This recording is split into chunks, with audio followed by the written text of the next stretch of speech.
Chris में प्यारे भाई और बहनों, आज के मनन चिंतन के लिए हम लेंगे सन मार्कुस का सुसमाचार अध्याय 3 पद संख्या 1 से 6 तक।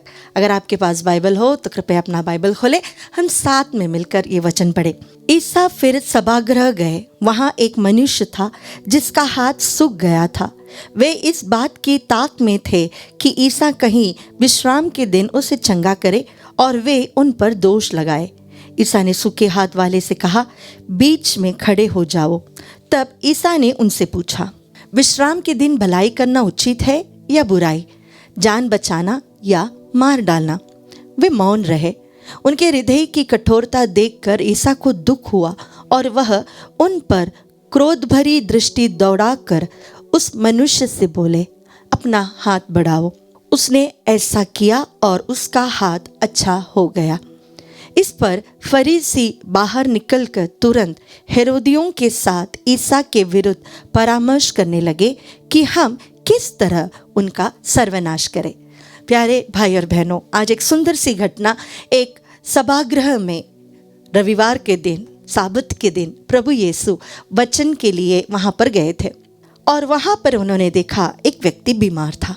वहाँ पे जितने भी लोग थे वे प्रभु की परीक्षा करना चाहते थे कि क्या ये बंदा, क्या ये नबी आज मूसा के दिए गए जो तोरा है, कमांडमेंट है, उसके विरुद्ध कुछ करेगा या नहीं।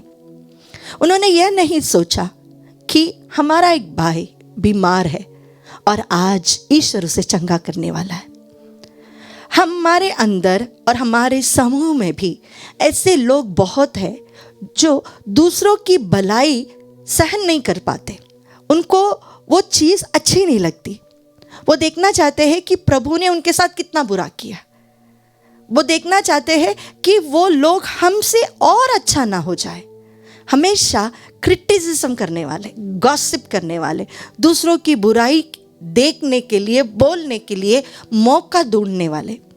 और प्रभु यीशु उस व्यक्ति को, वो व्यक्ति ने शायद पूछा भी नहीं होगा, उस व्यक्ति को सबके सामने खड़ा कर कर जो लोग उन पर दृष्टि लगाकर बैठे हैं उनसे पूछते हैं, किसी को बचाना या किसी को मारना, साबत क्या सिखाता है?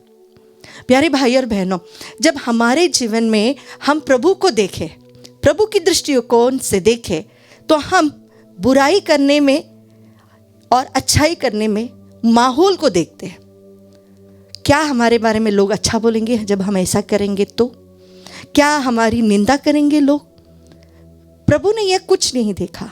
प्रभु ने एक व्यक्ति को देखा जो बीमार था, जिसको प्रभु की ज़रूरत थी, ईश्वर की दया अनुकंपा की ज़रूरत थी।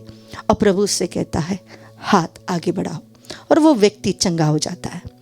यहाँ पर हम प्रभु की एक मानव स्वभाव को देखते हैं, एक ऐसा स्वभाव जो ईश्वरत्व से पूर्ण था, अनुकंपा से पूर्ण था।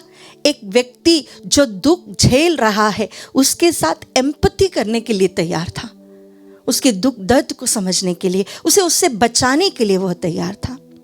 कई बार जब हमारे जीवन में दुख है, बीमारियां हैं, ऐसे कई लोग हैं जो हमसे आके कहते हैं, तुम तो नहीं बचोगे, ये तो कभी हील नहीं होगा। दो शब्द सांत्वना के देने से, दिलासा देने के बदले वे लोग आके ताना मार कर जाते हैं। आजकल बहुत सारे लोग ये कहते हैं, प्रभु का क्रोध है। प्रभु का क्रोध यहाँ पर हम देखते हैं, प्रभु उन पर क्रोधित होते हैं जिनका मन कठोर था, ना कि उनका जो दुर्बल और जिनको प्रभु की ज़रूरत थी। हम जब हमारे मन में दूसरों की निंदा करते हैं, दूसरों के बारे में बुराइयां बोलकर चलते हैं, गॉसिप करते हैं, उनके साथ अच्छा क्यों हुआ ऐसा सोचने वाले बहुत सारे लोग हैं। जब हम ऐसा करते हैं तो हम प्रभु के क्रोध के पात्र बन जाते हैं, ना कि उनकी अनुकंपा और दया का। क्योंकि प्रभु हमेशा एक व्यक्ति को बचाना चाहता है, उसकी डिग्निटी को, उसके हेल्थ को, उसके सोशल स्टेटस को, सारी चीज़ों को प्रभु बचाना चाहता है। ऐसा नहीं कि प्रभु किसी को नीचे दबाना चाहता है, नहीं, प्रभु उठाना चाहता है, बचाना चाहता है।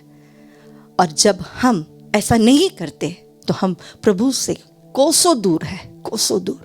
बहुत कम हमने पूरे सुसमाचार में देखा होगा कि प्रभु क्रोधित होते हैं और उनका एक कारण क्रोधित होने का यह है कि उन्होंने उनके हृदय की कठोरता को देखा, उन्हें दुख भी हुआ। आइए आज के दिन हमारे हृदय को कठोर ना बनाएं। हमारे आसपास रहने वाले हमारे परिवार के लोगों को हम थोड़ा सा अनुकंपा के साथ, थोड़ा सा प्रेम के साथ और व्यवहार करें, प्यार बढ़ाएं और उनको दिलासा दें।